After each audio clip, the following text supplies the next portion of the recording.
What's up, guys? Bear Gaming here, back with some more Idle Heroes, and today we're going to be talking about some really big mistakes that a lot of people make in the early game, even a little bit later in the game too, that really halt their progression.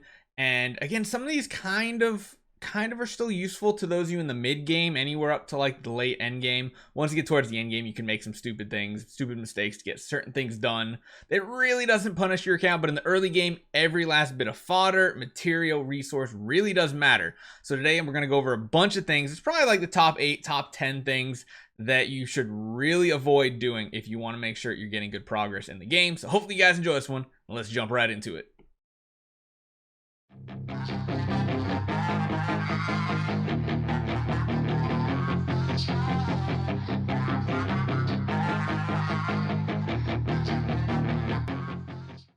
So number one on this list is perfect for our free-to-play no elite series, and that is building bad heroes above 10 stars. So building a bad hero, while not optimal, is okay so long as you do not bring them above a 10 star. The second you bring them above 10 star, you run into a very interesting issue of that. Number one, you're wasting food on that hero that's not going to give you a ton of progress in the game. And number two, the only way to remedy that situation is going to be converting them, regressing them, something like that. And those are going to require soul stones. And you'll notice, yeah, free to play, you don't have any soul stones. Why? Because you have to do at least 300 summons in a heroic summoning event to get those 5 stones to then regress or convert a hero. So it really does hold you back. It puts you in a really bad position. If you need help knowing what heroes to build, make sure you go check out some of our tier lists we have on the channel. Probably going to have a couple more coming up here in the future as well.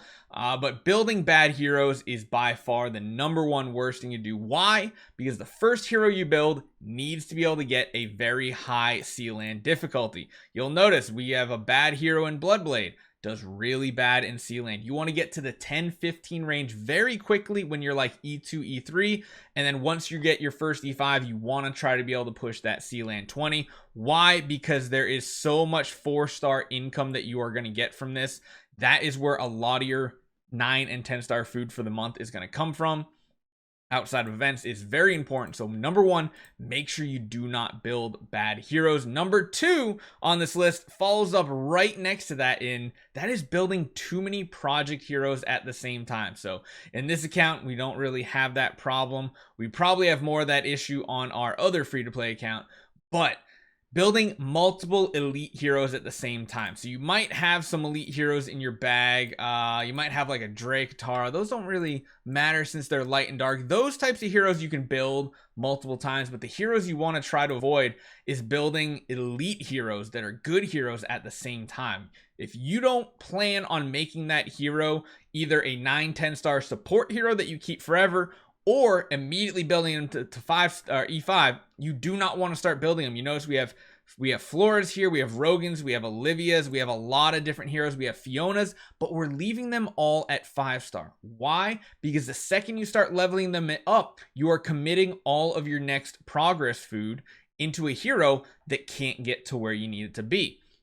Typically, even for your first E5, you really shouldn't decide what hero you're building until you get a very bare minimum of 5 copies. Why 5? Because it takes 5 copies to get up to 10 star. You need 2 to make the 6 star, you need 1 to make a 9 star, and then you need 2 more hero copies to make that 10 star. That at the very least, because then you're committing all the food in that faction to building that one hero up to 9 star, and then 10 star, you're going to need that 6 star food from that same faction. Then after that, you can get the food from any faction possible, so you're not over committing.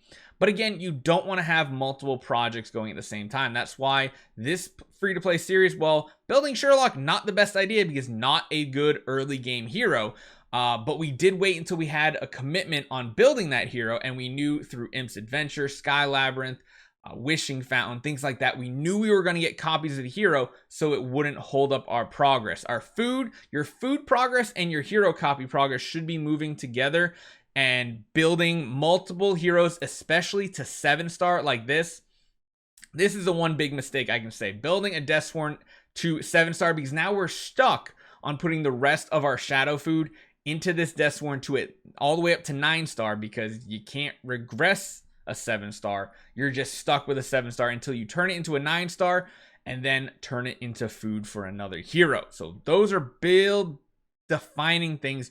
Don't level heroes up to 7-star until you're absolutely ready that you're either going to, number one, use them as a 9 or 10-star food, or number two, that you're going to build them all the way up to E5 as your next hero. Having a bunch of heroes at 6, 7, 8-star in your account, those are going to do nothing. Unless you're talking about light and dark, because light and dark heroes are a separate category where you can actually build them up separately, independently. If you know you're going to use these guys for food to make a 9-star, that's fine. You know Drake's going to be the one you're going to use, because you don't care if Drake stops at 9 or 10-star, because he's going to be that support hero you use even at a low difficulty or low level. If you're talking about carry, you probably want to make sure you get enough hero copies. So that is another very big thing to consider. The next thing we need to talk about is, honestly, when the altar event comes around. So if you guys don't know what I mean by the altar event, typically we will get special heroes along with the heroic summoning event. 2 heroes, typically, sometimes more, sometimes less, that we will get in here to use these altar stones on right here. I see so many people saying, oh, I really need that hero copy. I'm going to instead, since I don't have enough, and I don't have enough 3 stars to fodder away, I'm going to jump in here and I'm going to use my 4 stars to fodder off to get that hero copy. Do not do that. I'm sorry. I can never agree, even if it's the last copy you need. Me personally, I cannot justify losing all those 4 stars just for a single hero copy. It's just not worth it. So much food would be wasted, and food is the most important thing. Because food is how you build your heroes. Granted, if you need like maybe your E5 copy of a hero, maybe on a fringe circumstance, if you have a ridiculous amount of food you've been hoarding, again, don't hoard. You want to keep using those resources, especially in the early and mid games. Now you get later game, that's fine. But using them as fodder and foddering them off here just to get more of these soul stones is just not worth it. 3 stars, if you have a ridiculous amount, sure, that's fine. But if you're in the early and mid game, you probably don't have a ridiculous number of 3 stars in your bag. So they're very valuable in fusing heroes every month for the monthlies, and of course all that 4-star shard income you have. So please, unless you have a ridiculous number of fodder heroes of 3 stars, do not chase after the hero copies and altar events. Use that 4-star food wisely to build additional heroes. The next big mistake I see a ton of people make in the early game comes to Celestial Island. One big goal you should have when you first jump on this island is getting this watchtower up to level, I believe it's 6, maybe it's 7, but I think it's 6. That unlocks your first adventure over here behind my head. It's like right here, the adventure, the ship. Now on the tap server, when this comes out right now, technically you can start your adventure immediately, so that will be coming to the game eventually, but as of right now you need to get to a level 6 or 7 watchtower before adventure opens, and then you want to jump on your first mission. Make sure you're not letting more than 10 of these build up, because you cannot save more than 10 of them. And then when you finally do finish your first mission, make sure you are going to the engine first. Upgrade the engine, get your speed going. It is the best upgrade to go for. I see so many people going into like the arsenal or like the fleet armor. That's not necessary. Even the fleet armor is like the last one you should go for, because in reality, you don't have to worry about falling below about 90 durability for your final rewards. You really want to stay above 60, but just by default you start at 100, so you're fine until the very end to repair up. Yes, it does cost gems. Yes, that is a little rough, but it's better off going for faster progress, getting more of those puppets and resources, then moving over to the cargo hold, which gives you extra resources, moving over to arsenal to then of course have a better chance to win at your PvP battles in here, and then finally going to fleet armor. But engine should by far be the most important upgrade to go for. Next up on the list, we are going to be talking about monsters. And in reality, so many of these monsters look cool. I've seen a lot of really bad mistakes made in the early game for what monster to pick. The number one safe pick for everybody to go for as their first pet, your first monster, is of course the Phoenix. The Phoenix is the newest of all the monsters, which I'm surprised we haven't seen another one since. But this came out about 2 years ago, something around that. I think it was around 4th anniversary, 3rd, I don't know, but it became quickly the most powerful one because it has both a dot and a heal associated with it. The heal comes in at, I believe, around like level 61 or 91. And then, of course, it has that increasing damage bonus buff against burning targets. The reason why Phoenix is so good compared to, say, the Wolf, who does something very similar, or even the Snake, is because there's a very easy solution in the early game, late game, mid game, whatever you're talking about, on getting a burn on the target, because no, you can't 100% rely just on the Phoenix to apply its own burn buff, because it only lasts like 1 round. Even though it says 3, technically you only get the buff for like 1 round.